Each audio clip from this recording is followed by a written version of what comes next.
அண்மை செய்தியை பார்க்கிறோம். வானிலை ஆய்வு மையம் அறிவிப்பு வெளியிட்டுள்ளது. அதன்படி இன்று முதல் வரும் 15ஆம் தேதி வரை மழை பெய்யும் என்று வானிலை ஆய்வு மையம் அறிவிப்பு வெளியிட்டுள்ளது. மேலும் 8 மாவட்டங்களில் இன்று மழைக்கு வாய்ப்புள்ளதாகவும் வானிலை ஆய்வு மையம் தெரிவித்துள்ளது. அதனை அண்மை செய்தியாக பார்த்துக் கொண்டிருக்கிறோம். இன்று முதல் வரும் 15ஆம் தேதி வரை மழை பெய்யும் என வானிலை ஆய்வு மையம் அறிவிப்பு வெளியிட்டுள்ளது. நெல்லை, தேனி, கிருஷ்ணகிரி உள்ளிட்ட 8 மாவட்டங்களில் இன்று மழைக்கு வாய்ப்புள்ளதாக வானிலை ஆய்வு மையம் தெரிவித்துள்ளது. அதனை அண்மை செய்தியாக நாம் பார்த்துக் கொண்டிருக்கிறோம். வானிலை ஆய்வு மையம் அறிவிப்பு வெளியிட்டுள்ளது. அதன்படி இன்று முதல் வரும் 15ஆம் தேதி வரை மழை பெய்யும் என்று தெரிவித்துள்ளது. மேலும் 6 மாவட்டங்களில் நெல்லை, தேனி, கிருஷ்ணகிரி உள்ளிட்ட பகுதிகளில் மழைக்கு வாய்ப்பிருப்பதாக வானிலை ஆய்வு மையம் தெரிவித்துள்ளது. அதனை அண்மை செய்தியாக பார்த்துக் கொண்டிருக்கிறோம்.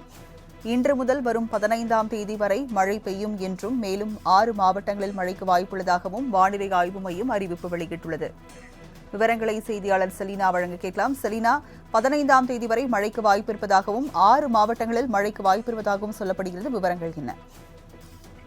தமிழகத்தில் கோடை காலம் தொடங்கியிருக்கக்கூடிய நிலையில் பல்வேறு மாவட்டங்களில் தொடர்ச்சியாக வெயிலின் தாக்கம் என்பது அதிகரித்து வருகிறது. இந்த நிலையில் இன்று காலையிலிருந்தே பல்வேறு மாவட்டங்களில் தொடர்ந்து மழை என்பது பெய்து வருகிறது.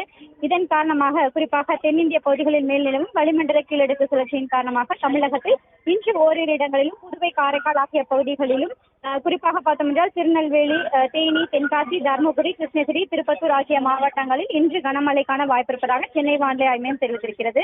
10ஆம் தேதியிலிருந்து 12ஆம் தேதி வரையிலும் லேசானது முதல் மிதமான மழைக்கும், அதே போல அடுத்த 5 தினங்களுக்கு வெப்பநிலைக்கான எச்சரிக்கை என்பது குறிப்பாக பார்த்தோம் என்றால் தமிழக உள் மாவட்டங்களில் அநேக இடங்களில் இயல்பை ஒட்டி இருக்கும் என்றும், அதே போல ஒரு சில இடங்களில் 2 to 3 டிகிரி செல்சியஸ் வரையிலும் வெப்பநிலை அதிகரித்து காணப்படும் என்றும் வானிலை ஆய்வு மையம் தெரிவித்திருக்கிறது. குறிப்பாக பார்த்தோம் என்றால் காற்றின் ஈரப்பதம் தமிழக உள் மாவட்டங்களில் சமவெளி பகுதிகளில் 45 to 55ஆகவும், அதே போல மற்ற நேரங்கள்